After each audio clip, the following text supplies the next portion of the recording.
하나님의 말씀 봉독하겠습니다. 성경을 들고 다 함께 기립하시기 바랍니다. 오늘 살펴볼 말씀은 에베소서 신약성경 에베소서 3장 에베소서 3장 1절에서 9절 말씀까지를 제가 봉독해 드리겠습니다. 이것은 하나님의 말씀입니다. 이러므로 그리스도 예수의 일로 너희 이방인을 위하여 갇힌 자 된 나 바울이 말하거니와 너희를 위하여 내게 주신 하나님의 그 은혜의 경륜을 너희가 들었을 터이라. 곧 계시로 내게 비밀을 알게 하신 것은 내가 먼저 간단히 기록함과 같으니 그것을 읽으면 내가 그리스도의 비밀을 깨달은 것을 너희가 알 수 있으리라. 이제 그의 거룩한 사도들과 선지자들에게 성령으로 나타내신 것 같이 다른 세대에서는 사람의 아들들에게 알리지 아니하셨으니 이는 이방인들이 복음으로 말미암아 그리스도 예수 안에서 함께 상속자가 되고 함께 지체가 되고 함께 약속에 참여하는 자가 됨이라. 이 복음을 위하여 그의 능력이 역사하시는 대로 내게 주신 하나님의 은혜의 선물을 따라 내가 일꾼이 되었노라.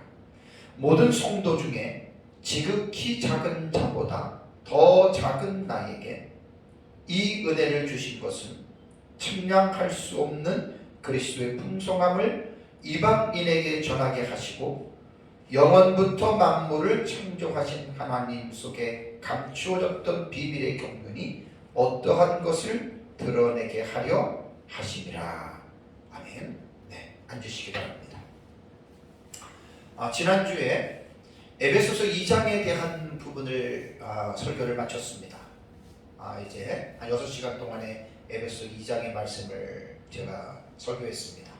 이번 시간에는 또 신년 첫 주일이고 또 이제 계속해서 에베소서를 주의해 나가는데 에베소서 이제 3장을 이제 오늘 오전에는 1절에서 9절, 오후에는 10절에서 13절 말씀을 가지고 제가 이제 하나님의 말씀을 전하겠습니다. 우선 성경을 볼 때에는 계속해서 제가 새로운 장에 들어가면 거시적인 방법을 먼저 보잖아요, 그죠? 그러니까 전체적으로 우리가 이제 에베소서 3장을 들어왔으니까 물론 성경이 기록될 때에는 처음부터 장과 절의 구분이 없었습니다.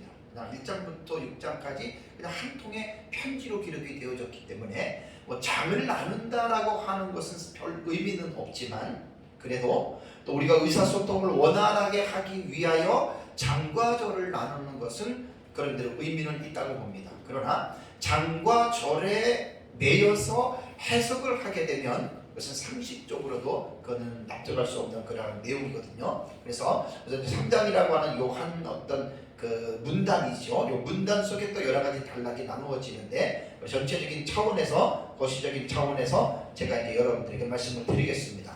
우선 에베소서 3장은 21절까지로 이렇게 구성이 되어져 있거든요. 이것을 보면은 크게 두 문단으로 에베소서 3장도 이렇게 구분할 수가 있습니다.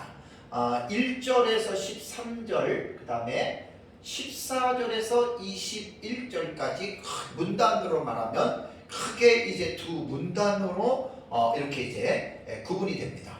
헬라 원문을 보면은 문장이 딱 세 문장으로 나오는데 1절부터 13절까지가 한 문장이고 14절에서 19절까지가 한 문장이고 20절에서 21절까지를 헬라 원문에는 한 문장으로 그렇게 표시를 했습니다. 이제 뭐 문장도 뭐 원문이라고 해서 다 똑같은 게 아닙니다. 여러 가지 어떤 그 사본들이 여러 가지 차이가 있어서 또 그것을 또 어떻게 문장을 또 나누느냐에 따라서 사본들 간의 차이도 있고 또 그리고 이렇게 장에 대해서 제가 지금 문단을 나누고 또 문단 안에 지금 단락을 나누잖아요. 근데 이것도 전에는 제가 뭐 1장기가 할 때 이제 뭐 문단이라던가 이렇게 어떤 문법적인 구조로 볼 때, 구문론으로 볼 때 이제 정해져 있다라고 제가 1장 할 때 말씀을 드렸던 것 같은데 그게 아니고 구문론도 보는 학자들의 입장에 따라서 달라요.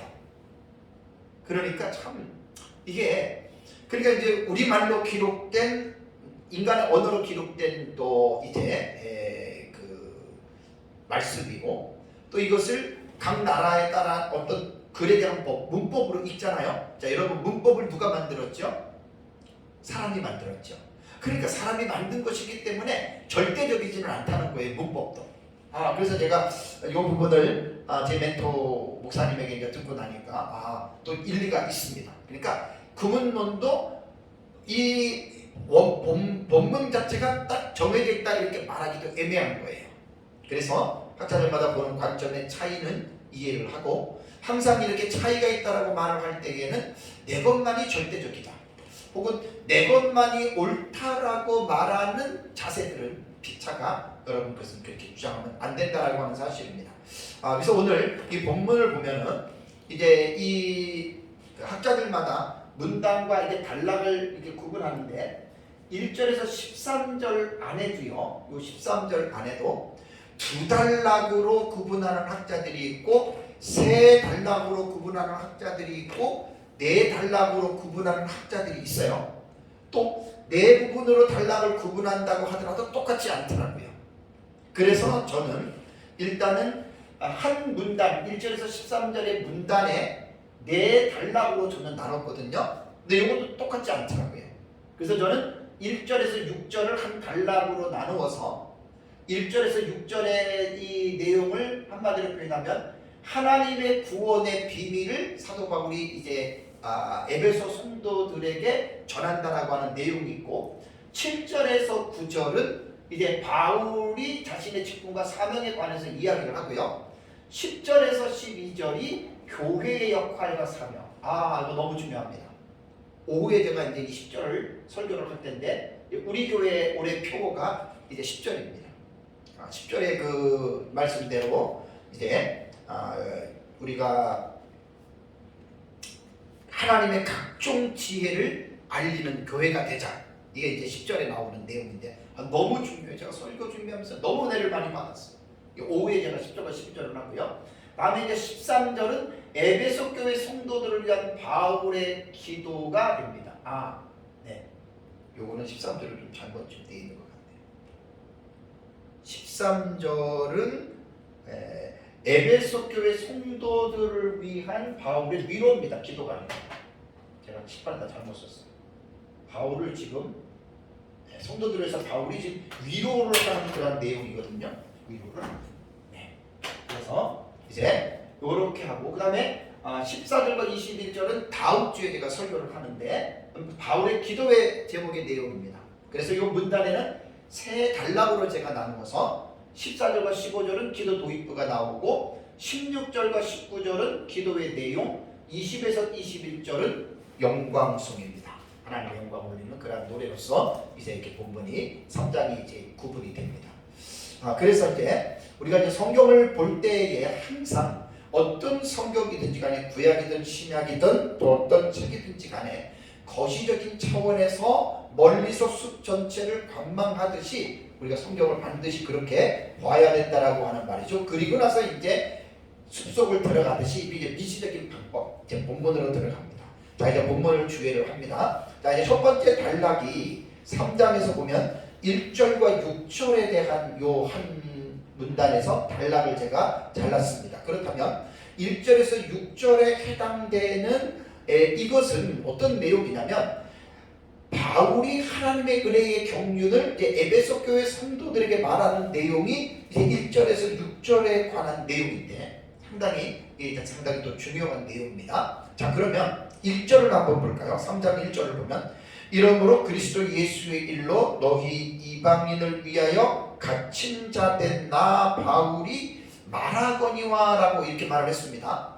자, 우리가 성경을 볼 때에는 접속어에 대해서 제가 관심을 가지라 그랬죠. 우리말 성경에 이러므로라고 하는 이 접속어가 있습니다. 헬라어 원문을 보면은 투투카린이라고 하는 두 단어입니다. 두 단어인데 이게 투투는 지시대명사로 나오고 카린은 전치사로 나옵니다. 그래서 투투카린을 그냥 두 단어지만 우리말에는 이러므로라고 이제 이렇게 붙여놨는데 3장을 읽을 때에는 접속어기 때문에 접속어는 반드시 앞에 있는 문단, 앞에 있는 단락들이 있어요. 2장에 있는 이 내용을 받아서 연결해서 읽으라는 거예요. 그냥 쭉 잘라서 3장만 읽는 것이 아니라, 그래서 투툭할인이라고 하는 이 의미는 뭐 이런 이유 때문에 혹은 이러함으로 뭐 우리말 번역이 잘 됐습니다. 그러니까 2장을 염두에 두고서 읽어야 되는데 1절은 제가 말씀드렸거니와 나 바울이 말하거니와라고 하는 동사가 나오는데 헬라어 원문에는 동사가 없는 문장이니까 무슨 문장이라 그래요? 이것은 불완전한 문장이 되는 거예요. 그래서 원문의 불완전한 문장을 우리말을 번역할 때 역본들은 완전한 문장으로 의역하는 경우들이 있거든요. 그게 꼭 잘못됐다라고 하는 말이지만 알고서 봐야 된다라고 하는 말입니다. 그래서 3장 1절에도 헬라 원문에는 동사가 없는 불완전한 문장인데, 그러니까 동사를 빼고 읽으라는 거예요. 자, 길성남 교수님의 사역을 보면 이러함으로 이방인 여러분을 위하여 그리스도 예수의 죄수가 된 나 바울은 말하거니 하고 없어요. 저는 될 수 있는 대로 역본들은 뭐 의역을 통해서 쉽게 사람들에게 알리기를 위한 것은 좋지만 이 역본은 될 수 있는 대로 직역하는 것이 나는 옳다고 봅니다. 그렇다면 설교는 뭐지요? 설교가 바로 그 차이를 설명해 주는 게 설교입니다. 너무나 이게 의역을 하고 원문에 대한 기본적인 의미를 벗어나서 의역을 하게 되면 상당히 오해하는 경우들도 되게 많거든요.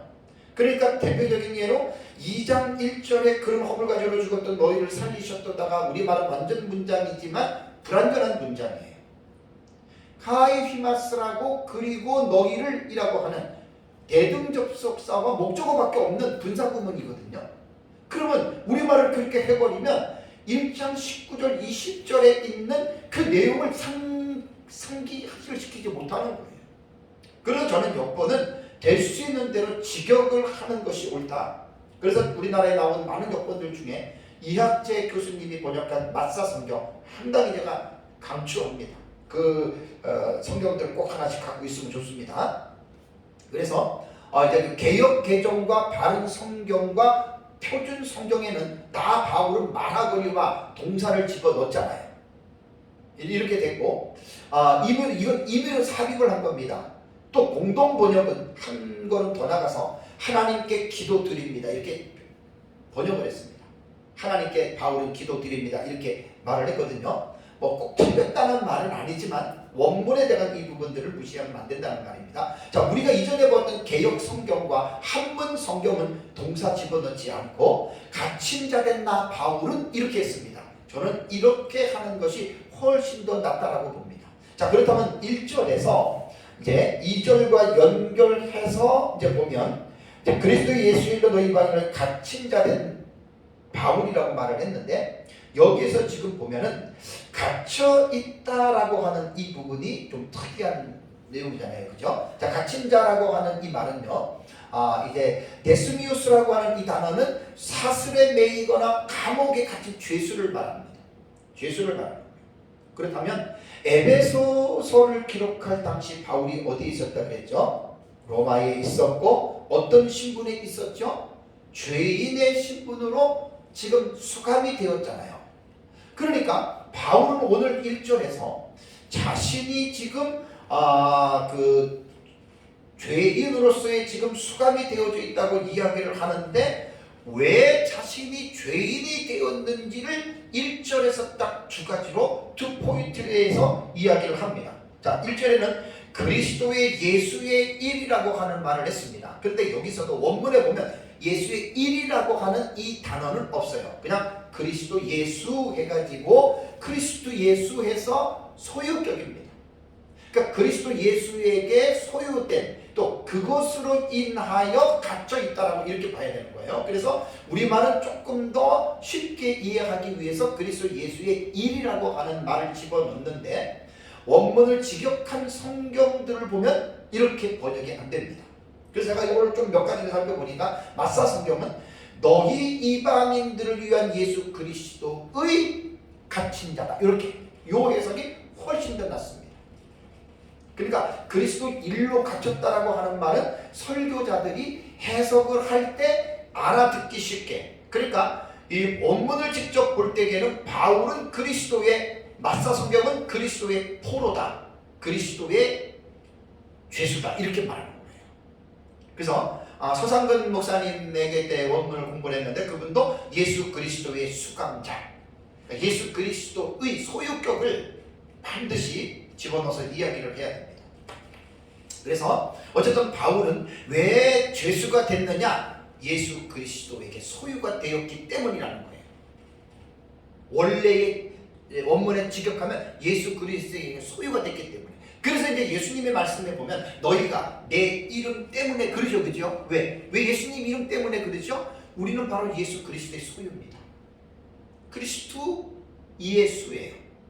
우리가 예수님에게 소속이 되었다라고 하는 이것 자체부터가 우리에게는 복을 받은 것이고, 또 이것 때문에 우리는 세상에서 우리는 핍박을 받는 거예요. 그래서 원문을 번역을 하면 바로 예수 그리스도의 포로, 예수 그리스도의 죄수, 이렇게 표현하는 것이 원문을 훨씬 더 가깝게 읽을 수가 있습니다. 그 다음에 두 번째는 1절에서 왜 바울이 죄인이 됐느냐, 왜 수감이 됐느냐, 그것은 1절에 보면은 너희 이방인을 위하여 라는 말이 나오죠, 그죠? 너희 이방인을 위하여. 그러니까 바울이 어떤 개인의 어떤 도덕과 윤리적인 어떤 문제 때문에 죄수가 된 게 아니고, 죄수가 된 이유는 그리스도에게 소유가 되었기 때문인과 더불어 이방인들, 에베소 교회의 성도들, 너희를 위해서, 그러니까 너희 때문에 바울이 지금 죄수가 된다. 그래서 우리가 이제 폭넓게 좀 쉽게 말씀을 드리면, 사도행전에서 제가 첫 시간에 설교할 때 말씀을 드렸잖아요. 사도행전에서 바울이 3차 전도 여행을 마치고 예루살렘에 돌아와서 그때 이제 에베소 지역에 있었던 여러 가지 일들로 통해 가지고 막 폭동이 일어나고 예루살렘 성 안에 갇히고 이제 죽을 뻔하고 쭉 그 얘기를 제가 해서 3차 전도 여행 이후에 바울이 이제 잡혀 있다가 사도행전을 보면 자세하게 나오잖아요. 그러다가 이제 바울이 한 2년 정도 시간이 지난 다음에 로마로 압송이 돼서 가는 겁니다.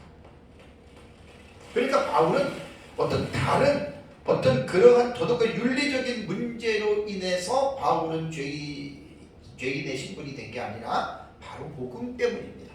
하나님의 나라의 복음을 전하다가 바울은 이제 고난을 받는다. 그래서 베드로 사도가 말한 것처럼 우리가 죄를 지어서 죄 때문에 고난을 받는다면 무슨 유익이 있고 무슨 칭찬이 있으려고 그랬잖아요. 그러면서 베드로도 뭐라고 얘기했냐면 오직 예수 그리스도 때문에, 복음 때문에 죄를 우리가 고난을 받는다면 그것이 우리에게는 복이라라고 하는 이제 말을 했습니다. 그러면 이제 2절로 넘어가서 보면 이제 2절에서 6절을 또 하나의 단락으로 딱 본다면 사도 바울이 하나님의 은혜의 경륜인 그리스도의 비밀을 에베소 교회 성도들에게 상기시켰는데 되게 지금 중요한 내용입니다. 자, 우선 2절을 볼까요? 2절. 너희를 위하여 내게 주신 하나님의 그 은혜의 경륜을 너희가 들었을 터이라라는 말을 합니다. 여기도 보면 그 은혜의 경륜은 누구를 위해서 주신 것이죠? 바로 에베소 교회 성도들입니다. 여기에 보면 경륜이라고 하는 단어가 참 1장에도 나왔었는데 오이코노미아라고 하는 이 단어입니다. 되게 중요한 단어입니다. 이 단어는 관리, 경영, 행정 이러한 뜻으로 사용이 되는데요. 2절에서 사용된 이 오이코노미아라고 하는 이 단어는 뒤에도 또 나오는데 하나님 자신이 하시는 어떤 계획이 있고 또 하나님이 하시는 행동이 있고 또 인간 편에서 주어진 계획이나 행동이 있어요. 경륜이라고 하는 단어는 되게 어렵고 중요한 단어고 이 단어가 하나님에게 대해서 사용이 되는지 또 혹은 사람에게 대해서 사용이 되는지 요거는 문맥 속에서 요거는 이제 찾아내야 되거든요. 여기 2절에서 경륜이라고 하는 이 오이코노미아라고 하는 이 단어는 하나님의 시행하시는 행동보다는 사도 바울에게 주어진 것과 관련이 있는 경륜으로 이것을 해석을 해야 됩니다. 그렇다면 병행 구절인 그 에베소서의 병행 구절이 골로새서이거든요. 자, 골로새서 1장 25절을 보시면 이 오이코노미아를 직분으로 번역을 했습니다. 골로새서 1장 25절에 보면 내가 교회에 일꾼 된 것은 하나님이 너희를 위하여 내게 주신 직분을 따라 하나님의 말씀을 이루려 함이니라. 그러니까 골로새 1장 25절에는 오이코노미아를 직분으로 번역을 했고, 에베소서 지금 3장 2절에는 경륜으로 표현을 했다는 거예요. 그러니까 어떻게 보면은 지금 문맥의 의미로 볼 때는 3장 2절에 그 은혜의 경륜보다는 그 은혜의 직분으로 보는 것이 훨씬 낫습니다. 그러니까 이것은 뭐냐면 사도 바울의 어떤 그 직무나 사명에 연관되어서 사용되어지는 것으로 이 3장 2절은 우리가 읽어야 됩니다. 골로새서 1장 25절처럼. 그러나 이제 뒤에 넘어가면은 3장 9절에도 비밀의 경륜이라고 하는 오이코노미아가 또 나옵니다. 이때는 상황이 다릅니다. 그건 제가 9절에 가서 마지막에 여러분들에게 제가 설명을 해주겠습니다. 그렇다면 하나님께서 사도 바울에게 주신 은혜의 경륜을 직무로 우리가 3장 2절을 읽어야 됩니다. 은혜의 직무가 무엇일까? 그것은 너희를 위하여 그랬잖아요, 그죠? 이방인들에게 그리스도의 비밀을 전하는 직무인 사도의 직무를 말을 합니다. 그러면 여기에서 그 직무 앞에 은혜라고 하는 단어가 수식이 되잖아요, 그죠? 그럼 이 은혜는 무엇이냐? 은혜는 카리스라고 하는 단어로서 하나님이 베푸시는 선물에 대해서 사용하는 단어라 그랬잖아요. 그런데 이 은혜는 때로는 직분이나 사명과 관련해서 가나아디아서 1장 15절이나 에베소서 3장 7절을 보면은 이 직분과 사명을 주실 때에도 그것도 하나님의 선물이다, 하나님의 은혜다라고 이렇게 표현을 합니다. 그러니까 바울이 지금 2절에서 내게 주신 하나님의 그 은혜의 경륜, 하나님의 은혜의 직분, 자기가 받은 직분을 하나님이 값없이 준 은혜로 말을 한다는 것은 사도 바울이 과거에 자신의 삶을 볼 때에 더욱더 바울은 개구리가 올챙이 쪽을 생각 못하는 것이 아니라 생각하고 있다는 거예요. 자, 그 근거가 바울은 자신이 어떤 사람인지에 대해서 디모데전서 1장 13절에 고백합니다. 잘 아는 내용이죠. 내가 전에는 비방자요, 박해자요, 폭행자였으나 도리어 긍휼을 입은 것은 내가 믿지 아니할 때에 알지 못하고 행하였음이라. 그리고 사도행전 8장과 9장과 22장을 보면은 바울은 어땠죠? 예수님 만나기 전에 하나님의 교회를 심히 핍박했던 자였습니다. 그러니까 바울은 제가 그 에베소서 1장 2장에 들어가서 여러분들 이제 바울이 에베소 교회 성도들에게 그들의 과거를 상기시켜주는 부분에 말씀을 드릴 때에 제가 기독교는 과거 지향주의 종교는 아니지만 과거를 잊으면 안 돼요. 그런 차원에서 여러분들에게 말씀을 드린 것입니다. 그래서 바울은 디모데전서 1장 15절에 뭐라고 표현을 했냐면 자신을 죄인 중에 괴수라고 표현을 했고, 또 디모데전서 1장 14절에 그러한 자신을 충성되이 여겨서 자신에게 사도의 직분을 맡기셨다라고 바울은 감격을 하는 것입니다. 그래서 이제 바울이 자신의 직무의 경륜에 관해서는 그것이 바로 하나님이 값없이 자기에게 주신 은혜의 직무라고 말을 하죠. 다음에 3절에서 4절을 한번 볼까요? 3절 4절을 보시면 곧 계시로 내게 비밀을 알게 하신 것은 내가 먼저 간단히 기록한과 같으니 그것을 읽으면 내가 그리스도의 비밀을 깨달은 것을 너희가 알 수 있으리라 라고 이렇게 지금 말을 하고 있습니다.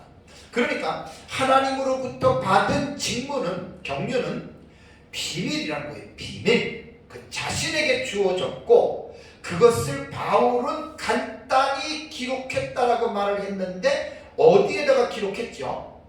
에베소서 본문 안에, 편지 안에 기록을 했는데 이 간단히 기록한 내용이 1장 9절을 한번 가보세요. 되게 중요한 건데 간단하게 여러분들이 이해를 하고 넘어가야 됩니다. 1장 9절과 10절을 보면은 그 뜻의 비밀을 우리에게 알리신 것인데 그 비밀이 10절에 하늘에 있는 것이나 땅에 있는 것이나 다 그리스도 안에서 통일되게 하려는 것. 이게 비밀이에요. 그러니까 3장 지금 4절에서도 지금 비밀이라고 하는 이 부분을 말을 할 때에도 3절에 비밀이라고 하는 말을 할 때도 그냥 3장에서 툭 튀어나온 게 아니에요.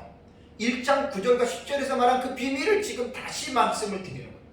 그러니까 계속해서 말씀들을 지금 1장부터 연결해서 우리가 지금 이해를 해야 됩니다. 연결해서. 그래서 여기에 보면은 이제 그 비밀을 말하는데 이제 4절에 이제 바로 이제 그리스도의 비밀이라고 말을 했다고 했습니다. 자, 그 다음에 3장 11절 2장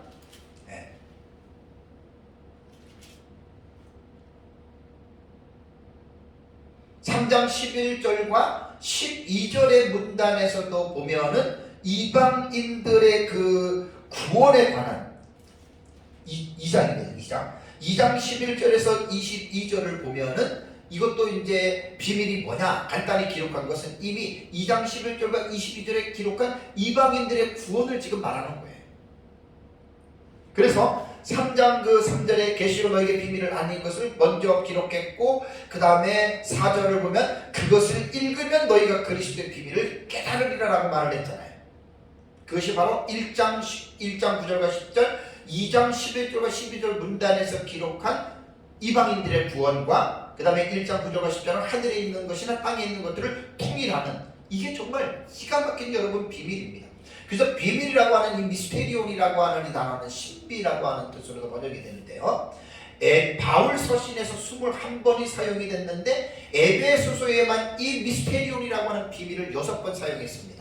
1장 9절, 3장 3절, 4절 9절, 5장 32절, 6장 19절에 이 미스테리온이라고 하는 비밀을 썼는데 원래 이 단어의 의미는 입을 다물거나 눈을 감는다고 하는 이 미오라고 하는 동사에서 파생이 된 거예요. 그래서 이 단어가 유대 문헌에서는 알지 못하는 하나님의 뜻을 하나님의 계시로 알려주었다. 그 비밀을 가르쳐줬다. 이렇게 해석이 되는 거고 이 단어의 히브리적 의미는 이제 다니엘서에서 사용되고 있는 이 미스테리오는 종말적인 사건들을 계시할 때 이 비밀이라고 하는 단어를 사용하는 거예요. 예를 들어 70일에서 메시아의 재림에 대해서 그죠? 천년왕국에 대해서 다니엘서에서 나오는 계시들이 있잖아요. 근데 그런 것들이 비밀로 나타났다라고 하는 말입니다. 그래서 신약 성경에 바울 서신에서 사용한 이 비밀이라고 하는 미스테리오는 구약 성경과 유대 문헌에서 사용했던 용례와 일치해요. 곧 어떤 뜻이냐면 과거에 전에는 숨겨져 있다가 때가 되자 하나님께서는 사도들에게 계시해서 하나님의 어떤 종말적 구원의 계획을 나타냈다. 그래서 이것이 바로 에베소서에서 말하는 비밀이라고 하는 의미를 여러분 생각을 해야 됩니다.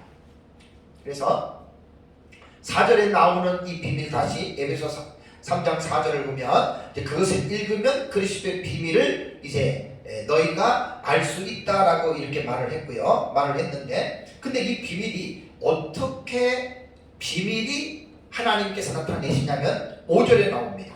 5절을 보면은 5절에 뭐라 그랬죠? 자, 이제 그의 거룩한 사도들과 선지자들에게 성령으로 나타내신 것과 같이 다른 세대에는 사람의 아들들에게 알리지 아니하였다라는 말이 나오죠. 그죠? 그러니까 이 비밀은 사람들에게 다른 세대에는 공개되지 않았던 거예요.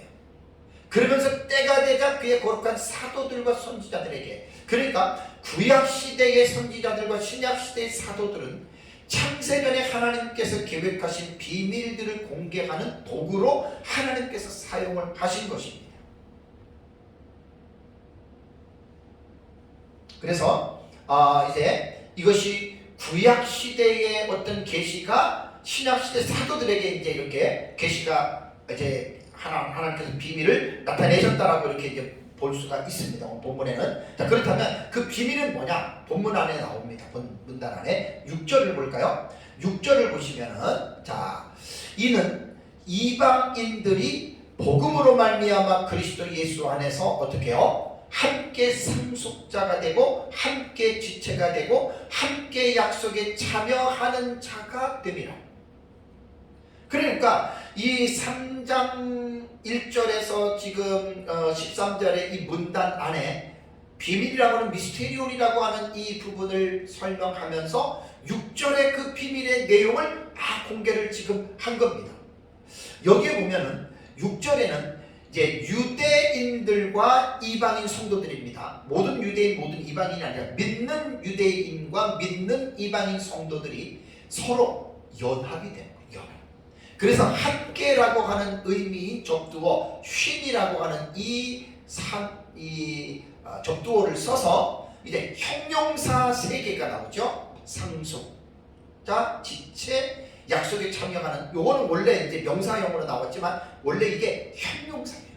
3가지의 형용사를 세 가지를 명사적으로 지금 사용을 한 거거든요. 그렇다면 여기에서 함께 어떻게 해요? 함께 상속자가 됐다 그랬죠, 그죠? 자, 공동 상속자라고 하는 말인데 싱크레노로마라고 하는 이 단어는 이제 이방인 성도들과 유대인 성도들이 함께 상속을 받는다라고 하는 말은 하나님의 나라를 기업으로 받았다는 거예요. 유산을 받았다는 거예요. 하나님으로부터. 그래서 바울은 갈라디아 교회 이방인 성도들에게 너희가 그리스도의 것이면 곧 아브라함의 자손이요 약속대로 유업을 이을 자다. 이 상속이잖아요.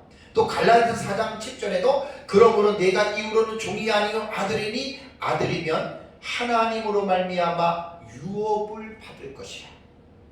여러분 지금 에베소서에서 지금 바울이 말하는 이 비밀이라던가 이 하나님의 계획 같은 데서 중요한 것은 뭐냐면 이방인들도 하나님이 아브라함의 자손이 되게 하신다는 거예요. 이게 제일 중요한 내용들이에요. 지금 에베소서에서.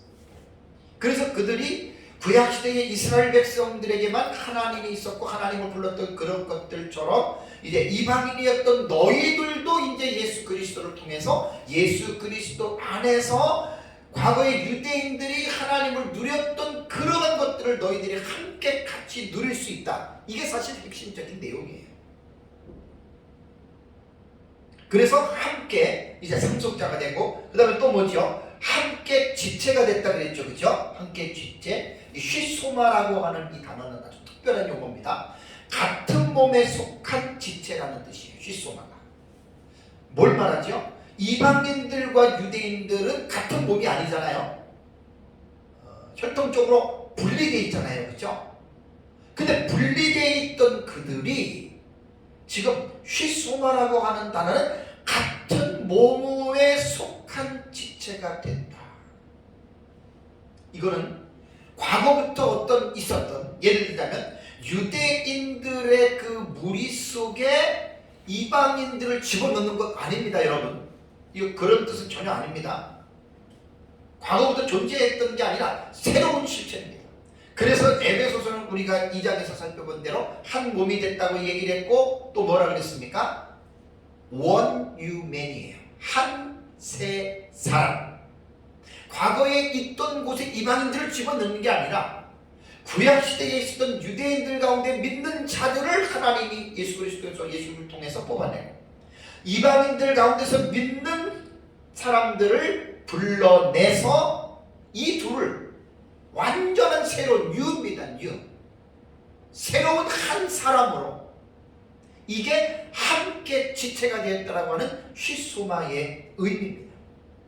그래서 이 한 세 사람이 신약시대에 바로 새롭게 구성되는 예수 그리스도의 몸인 교회다. 그러니까 구약의 사상으로 볼 때 유대인과 이방인이 한 몸인 공동체가 됐다라고 하는 말은 가히 혁명적인 개념이에요. 그래서 하나의 십자가 됐고 세 번째는 또 뭐죠? 함께 참여자가 됐다 그랬죠? 쉰메토카라고 하는 이 단어도 약속의 공동 참여자들을 말하는 거예요. 과거에는 이방인들이 에베소 2장에 말한 것처럼 약속의 언약들에 대해서는 외인이라고 2장 11절에 말했죠. 또 그리고 이방인들은 이스라엘 나라 밖의 사람들이고 또 하나님하고는 전혀 상관이 없고 소망이 없는 자들이었는데 그들은 하나님의 기업의 하나님의 공동체에 참여할 수가 없었는데 예수 그리스도 안에서 예수 그리스도를 통해서 예수 그리스도를 믿음으로 함께 참여하게 된 쉰메토카가 됐다는 말이에요. 대단히 이게 비밀이라는 거예요, 지금 이게. 그러니까 바울이 지금 이방인들이었던 에베소 교회 성도들에게 너희는 과거에는 그랬지만 현재는 이러한 특권을 누리고 있지 않느냐, 그걸 지금 말해주면서 그 누리는 비결이 뭐라고요? 그리스도 예수 안에서 엔 그리스도예요. 요약해서 말씀을 드리면 넓은 면으로 볼 때에는 이 비밀이라고 하는 것은 하나님이 만물을 그리스도 안에서 통일하잖아요. 네? 아나케팔라이오마에 대한 단어 설명했잖아요. 요약해서 통일하는 거예요. 넓은 면에서는 그 비밀은 하늘에 있는 땅에 있는 모든 것들을 그리스도 안에서 통일하는 것이 이게 종말론적인 구원의 계획이라고 했고, 좁은 면으로 볼 때는 유대인들과 하나님들이 그리스도 안에서 완전한 연합을 이루는 새로운 사람이 됐다. 이게 비밀이라는 거예요. 에베소서는 1장과 2장과 이 부분을 되게 강조하는데 이걸 분명하게 깨달아야 돼요. 지난주에도 제가 설교할 때에 예수 그리스도께서 자기의 피로 화목케 하신 것이 어떻게 했다고 했습니까? 수직적인 관계와 수평적인 관계를 말씀을 드렸죠. 수직적인 관계는 죄인들과 하나님과의 관계, 수평적인 관계는 유대인과 이방인들의 관계입니다. 이게 에베소서에서 말하는 가장 중요한 논점이에요. 이게 바로 비밀이라는 것이죠. 그래서 이 비밀의 중심은 바로 예수 그리스도이시고, 예수 그리스도는 십자가와 부활, 십자가의 피와 장사한 지 사흘 만에 다시 살아나신 그 부활을 통해서 이것이 이방인이었던 에베소 교회 성도들에게 수혈이 된 거예요.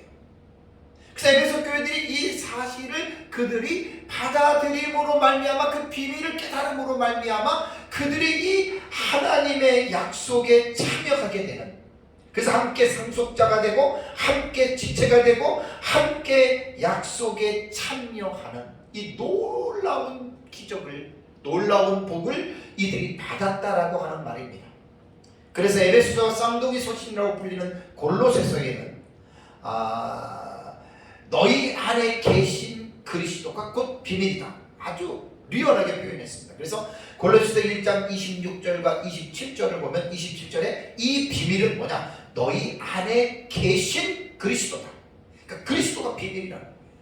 그 다음에 골로새서 2장 2절에도 하나님의 비밀인 그리스도를 깨닫게 하려 합니다.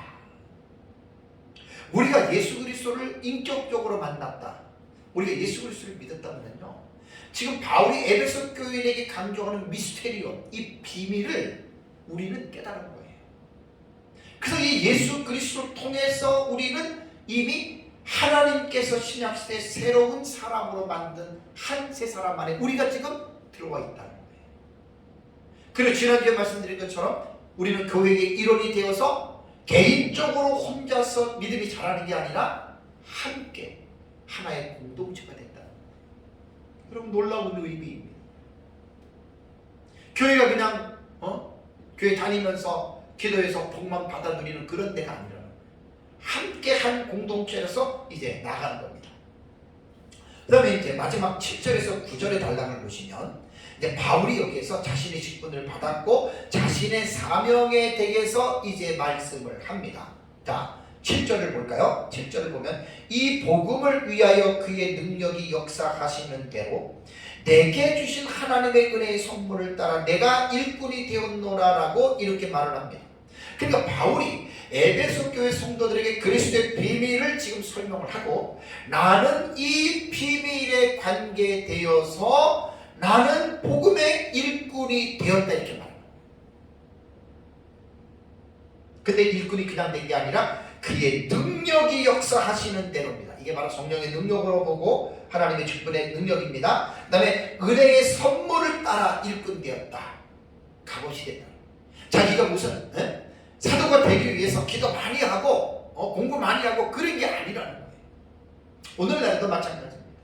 우리가 교회의 사역자로 부름을 받고 교회 안에서 또 가르치는 직분을 받은 사람들이 우리가 은혜로 받은 것이지 우리가 무엇을 해서 뭘 잘나가지고 우리가 그런 직분을 받은 것이 아니라는 거예요. 일꾼이라고 하는 말은 디아코노스라고 하는 단어입니다. 이게 사실은 디아 통하여 코노스 이제 다닌다 그래서 먼지에서 왔다 갔다 다닌다 이게 이제 이제 집사라고 하는 디아코노로도 이제 번역이 되는 단어거든요. 그러니까 바울은 자기가 예수 그리스도의 종이라고 그 서신서에 보면 되게 많이 밝혔거든요. 그러니까 예수 그리스도의 종이 복음의 일꾼이에요. 그러니까 이 그리스도의 비밀을 전하기 위해서 이제 일꾼이 됐다라고 하는 말입니다. 자, 그럼 바울의 사명에 대해서 8절을 한번 볼까요? 자, 그 사명이 어딘지 나옵니다. 자, 모든 성도 중에 지극히 작은 자보다 더 작은 나에게 이 은혜를 주신 것은 측량할 수 없는 그리스도의 풍성함을 이방인에게 전하게 하시고, 여기 바울의 사명이 무엇인지에 대해서 바울이 다시 한번 이야기를 합니다. 자, 여기서 우리가 이제 바울이 자신을 어떻게 소개합니까? 모든 성도 중에 지극히 작은 자, 그 다음에 이렇게만 하나요? 작은 자보다 어떻게 해요? 더 작은 나에게. 이게요, 원문을 보면은 엘라키스토테로토스라고 하는 이 단어인데요, 이게 형용사 비교급입니다. 지금 이게. 그러니까 이 헬라어 단어를 딱 보면은 가장 작은 것보다 작은 것, 이렇게 해석이 되는 거예요. 그러니까 우리말도 그대로 지금 번역을 했잖아요. 근데 이 단어가 엘라키스테로스가 신약성경에 딱 한 번 여기만 나옵니다. 구약과 신약성경을 보면은 한 번 사용된 것들이 의외로 많아요. 요건 여기만 딱 사용이 된 거예요. 그러니까 지금 이게 지금 형용사 비교급인데, 바울은 지금 에베소 교인들에게 자신을 설명을 하는데, 모든 성도들 가운데 가장 작은 자 이래도 될 텐데, 그보다도 자기는 어떻게 해요? 더 작은 자다. 너무 은혜가 되는 표현이에요. 오늘날 지상에 사역, 특히 목회자들이 이런 바울의 자세를 본받아야 돼요. 아니, 교회의 중직자들 있죠. 장로와 권사와 기관장, 회장이라는 거, 이런 사람들이 다 바울의 이 자세를 지금 배워야 돼요. 바울은 이전에 고린도 교회 성도들에게 서신을 보낼 때 자신을 어떻게 소개했냐면, 나는 사도 중에 가장 작은 자라고 했습니다. 그러니까 12사도 중에서 내가 가장 작은 자다. 그것도 겸손의 표현인데, 에베소 교회 성도들에게는 사도와 비교하는 것이 아니라 성도와 비교하는데, 일반 성도들 아니라 그 성도들 중에서도 아주 가장 작은 자를 하나 딱 기준을 잡아놓고 그 작은 자보다 자기는 더 작은 자냐. 바울이 본 서신을 기록할 때 약 30여 년 정도의 사역을 했을 당시입니다.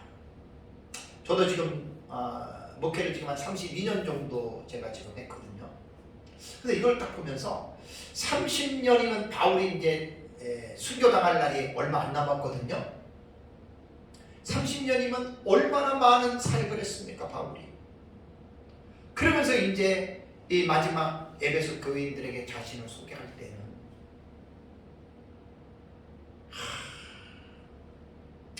모든 성도들 가운데 가장 작은 자보다 나는 더 작은 자라고 하는 이 고백 속에는 바울이 개구리가 올챙이 쪽을 잊어버린 것이 아니라 개구리가 올챙이 쪽을 기억하고 있구나라고 하는 것을 저는 읽을 수가 있었어요.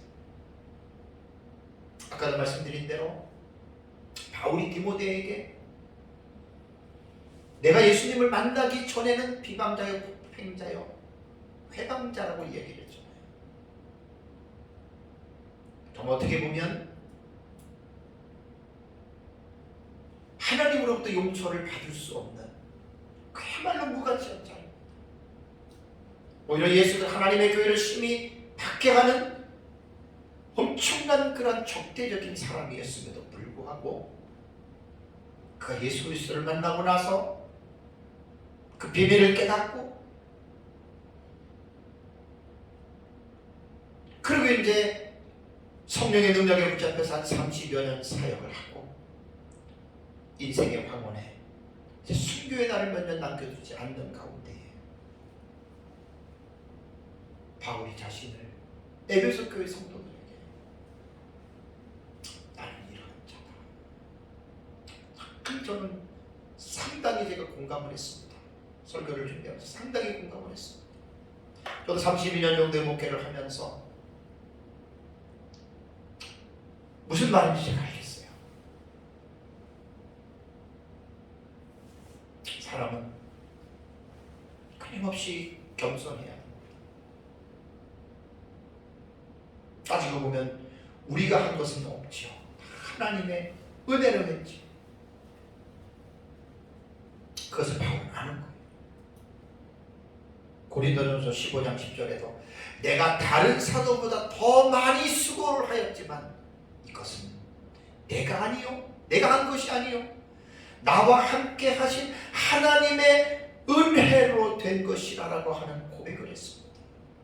얼마나 바울이 그 위대한 사역을 감당하고도 나는 바울이 얼마나 자유한 사람인지를 저는 이해할 수 있겠어요. 우리는 이 땅에서 하나님을 위해서 뭐 좀 하고 내가 모든 어떤 그 행적을 이루어 놓으면 마귀는 그것을 가지고 얼마나 우리들을 추켜세우는지 모릅니다. 너 잘났어. 너가 참 위대한 거야. 너밖에 없어. 그 마귀가 그렇게 인간을 유혹시켜요. 근데 바울과 같이 모든 것이 하나님의 은혜고 하나님의 말씀에 대한 올바른 의미를 깨달은 사람들은 절대로 내가 했다라고 하는 말들을 하지 않습니다. 아무리 큰 일을 하고 아무리 많은 일을 했어도 내가 한 것이 아니고 그 일을 하게 하신, 그 일을 하도록 능력을 주시고 그 일을 하도록 환경을 열어주신 하나님의 은혜라고 고백할 수밖에 없는 거예요. 그래서 개구리가 올챙이 쪽의 시절을 잊어버리지 않으면 바울처럼 나는 죄인 중에 개수, 모든 성도들 가운데 가장 작은 자보다 더 작은 자라고 하는 정말 이러한 솔직한 고백입니다. 이게 솔직한 고백입니다. 우리는 다 이러한 자인데, 다 이러한 자임에도 불구하고 무엇을 좀 이루었다고 뭐 좀 했다고 거기에는 하나님이 사라져버리고 자기가 그 자리에, 영광의 자리에 앉지 않습니까? 이것은 하나님의 영광을 도둑질하는 아주 사악한 일입니다. 우리 모두가 다 조심해야 됩니다. 다 조심해야 됩니다. 다음에 8절을 보면은 8절 후반전에 무슨 내용이 나오죠? 도적은 나에게 뭐라고 했습니까? 이 은혜를 주신 것입니다. 직분을 준 거예요. 사명을 준 거예요. 왜 주었죠? 측량할 수 없는 그리스도의 풍성함을 이방인에게 전하게 하시고 해요. 측량할 수 없는 그리스도의 풍성함. 너무너무 멋있는 말. 여러분, 우리가 예수님을 어떻게 알고 있습니까? 예수 믿으면 구원받아, 예수 믿으면 복받아, 예수 믿으면 천국 가, 그 정도만 알고 있습니까? 아닙니다. 예수님은 우리의 삶에 모든 것 되시고 그분이 전부가 되시고, 정말 예수 그리스도를 깊이 말씀을 통해서 배우시기 바랍니다. 너무나 그 예수 그리스도는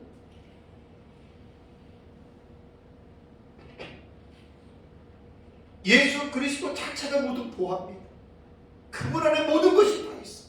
그래서 바울은 예수 그리스도를 아는 것 외에 다른 것을 알기를 원치 않았다라고 하는 말은 지금 이러한 바울의 표현 속에서 나오는 거예요. 측량할 수 없는 그리스도의 그 풍성함.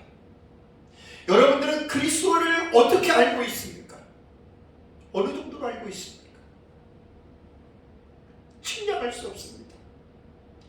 말할 수 없이 풍성한 분이. 형용사에서 측량할 수 없다라고 하는 아넥스크리아스톤이라고 하는 이 단어는 이게 고전의 헬라어에도 나오지 않는 단어였는데 성경을 기록하고 성경을 사용할 때에 나왔던 단어라 그래요. 사전을 들어가 보니까. 그래서 아넥스크리아스톤이라고 하는 이 단어는 부정접두사 아가 붙어 있고 찾아내다라고 하는 엑스크리아조라고 하는 단어에서 유래가 됐기 때문에 접두어가 붙었기 때문에 측량할 수 없다는 거예요. 접두어가 붙었어. 부정사. 부정어니까. 헤아릴 수가 없다는 거예요. 이거는 불가해한 것이라고 하는 말입니다. 바울이 얼마나 예수 그리스도를 깊이 알았는지, 바울이 얼마나 예수 그리스도를 깊이 깨달았는지,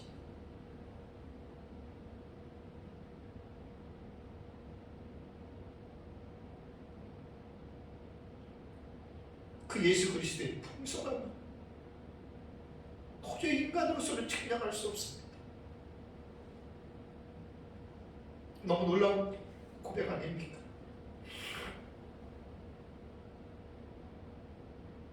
그러니 바울이 그분을 위해서 목숨도 아끼지 아니하고 고린도서 11장에 보면 말할 수 없는 그 고난을 받으면서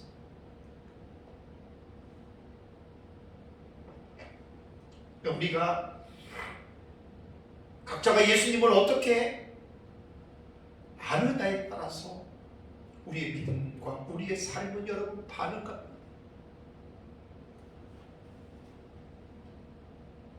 측량할 수 없는 그리스도의 풍성함.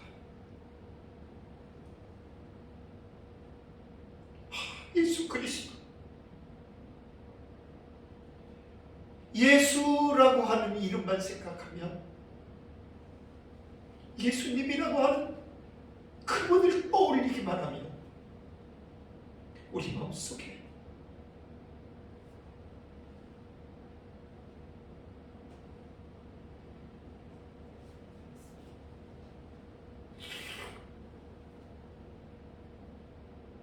바울의 고백이 그런 겁니다.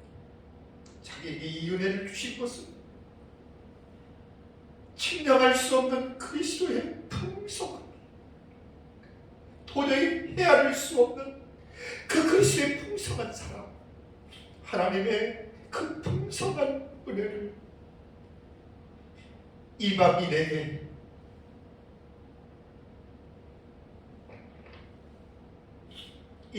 전하게 하시려고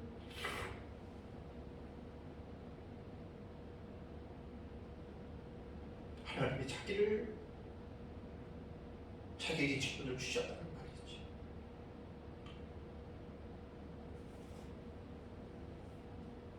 저와 여러분들이 교회를 다니고 예수님을 믿고 중요한 것은 예수님을 어떻게 알고 있느냐예요. 나는 예수님을 어떻게 알고 있는가? 바울처럼 측량할 수 없는 그리스도의 그 풍성함을 어느 정도 지식으로 아는 게 아니죠.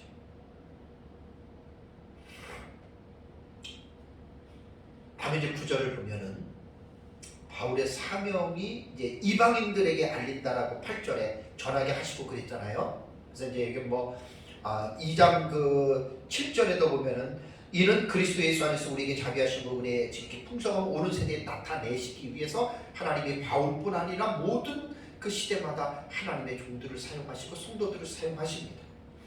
그리고 바울은 사도행전에 보면은 아나니아에게 가서 안수받으면서 그때 뭐라고 얘기를 하죠? 이방인을 위한 사도로서 하나님이 너를 불렀다라고 말을 하잖아요. 바울의 사명의 범위가 이방인.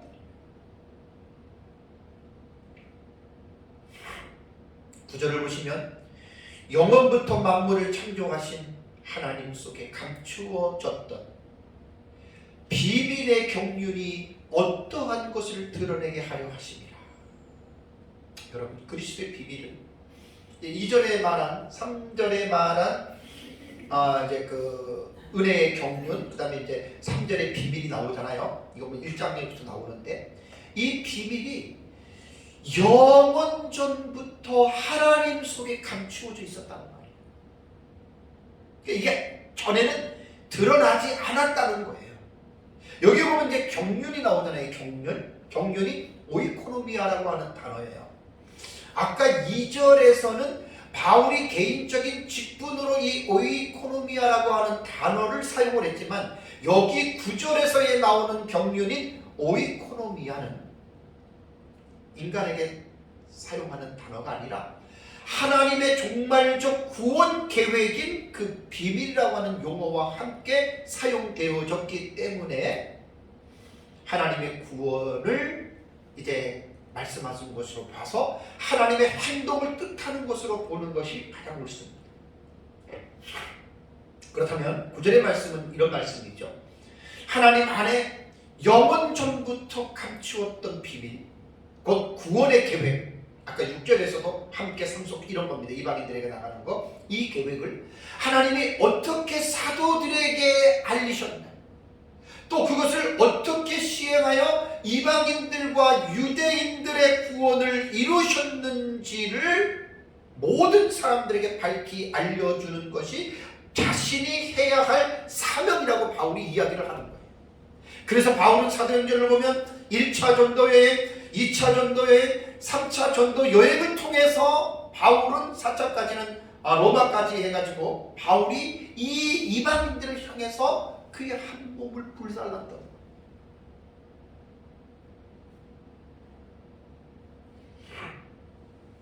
여기 보면은 9절에 보면은 그 1번이라고 해가지고 위점에 가로가 있잖아요. 그죠?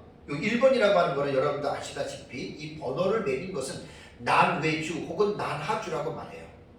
난외주는 사전적 정의는 본문을 둘러싼 줄의 바깥 여백에 기록하는 주석을 통틀어서 말하는 겁니다.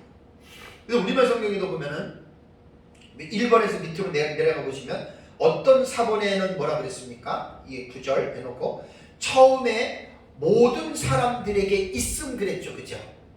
여기 보면은 제가 말씀드린 대로 사본은 하나만 있는 게 아니라 몇천 개 사본 중에서 또 성경을 번역할 때 다 사용을 하지만 그래도 완전한 사본 몇백 개가 있는 중에서도 또 학자들이 싫어해요. 그래서 이제 퀄리티적인 면에서 이제 믿을 만한 사본들을 학자들 나름대로 이제 번호들을 적어 놓고 사본들을 가지고 성경을 이제 번역을 하는데 여기에 보면은 모든 성경이 다 똑같지는 않아요. 저는 사본학을 연구를 안 했어도 책들을 보고 하면 사본학자들은 이제 그런 것들을 학자들은 이제 그런 것들을 비교하면서 성경을 번역하는 데 사용을 하는데 이 말을 보면은 우리 지금 개역 개정이잖아요. 우리가 보는 데에는 이것이 지금 이 부분을 안 집어넣은 거예요. 이것을 안 집어넣고 또 다른 성경 같은 경우는 이거를 집어넣어서 번역한 성경들이 있거든요. 이런 차이들을 우리가 이해를 해야 되는데 이 말씀은 뭐냐면 이제 우리가 개역 개정이 번역한 사본들 보면 시내산 사본과 알렉산드리아 사본 같은 거를 중심적으로 번역을 하다 보니까 시내산 사본과 알렉산드리아 사본에는 이게 지금 없어요. 모든 사람에게가 없어요. 이 단어가. 그런데 파피루스 사본과 바티칸 사본을 포함한 다른 사본과 거의 모든 사본에는 모든 사람에게라고 하는 이 단어가 있다는 거예요. 그래서 스테판 사본에 보면은 이 단어가 들어가 있는데 헬라어 단어 보면은 판타스라고 하는 단어예요. 판타스. 말 그대로 모든 사람을 말을 합니다. 그래서 제가 갖고 있는 헬라어 그 사본이 이제 그 슈퍼바이블에 보면은 스테판 사본이 있고 그 다음에 UBS 사본이 있고 네슬라랜드 사본이 이제 그 CD로 가지고 있어요. 그래서 제가 큰 거다 들어가서 확인을 해요. 이런 주석가들이 이렇게 확인을 합니다. 보면 거기에는 판타스라고 하는 단어가 구절 앞에 있어요.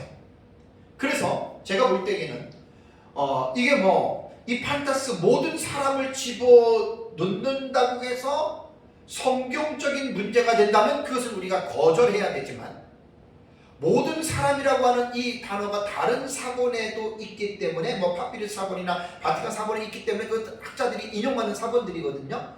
거기에 있어서 이것이 좀 더 내용이 풍성하다면 구태여 우리가 이것을 안 쓸 이유가 없습니다.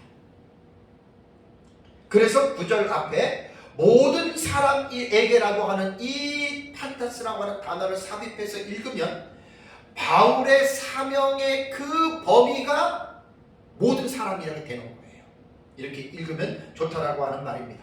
사랑하는 성도 여러분, 사도 바울은 예수 그리스도의 복음 때문에 감옥에 갇힌 자입니다. 그리고 그 에베소 교인들에게 오늘 본문에서 말하는 것은 오랫동안 하나님이 비밀로 감추어줬던 것을, 그게 그리스도의 비밀인데 그것이 이제 때가 되어서 선지자들과 사도들에게 하나님께서 그 비밀을 가르쳐 준 것이 그게 복음이에요. 그래서 그 복음의 내용에는 에베소에서 말씀하는 것은 하늘에 있는 것이나 땅에 있는 것들을 만물을 통일하는 것, 이게 1장 9절에 10절에 나오는 되게 중요한 내용이고요. 다음에 지난주 제가 설교했던 에베소 2장에 보면은 예수 그리스도께서 자기의 몸으로 하나님과의 막힌 담을 허물어뜨리셨죠. 수직적인 관계와 수평적인 관계. 그리고 믿는 유대인과 믿는 이방인들을 one new man, 하나의 새로운 사람으로 하나님께서 그리스도의 몸인 교회를 만들었다고 하는 것이 지금까지 에베소서를 읽으면서 가장 중요한 핵심들의 여러분 이 내용입니다. 그래서 바울은 이 사실을 전하기 위해서 직분을 받았고, 또 바울은 이 직분을 감당하는 것이 자신의 사명이라고 하는 것을 바울이 지금 고백하고 있고, 바울은 결국 그렇게 살다가 하나님 나라의 복음을 많은 곳에서 전해서 많은 열매를 맺고 바울은 순교를 당했습니다.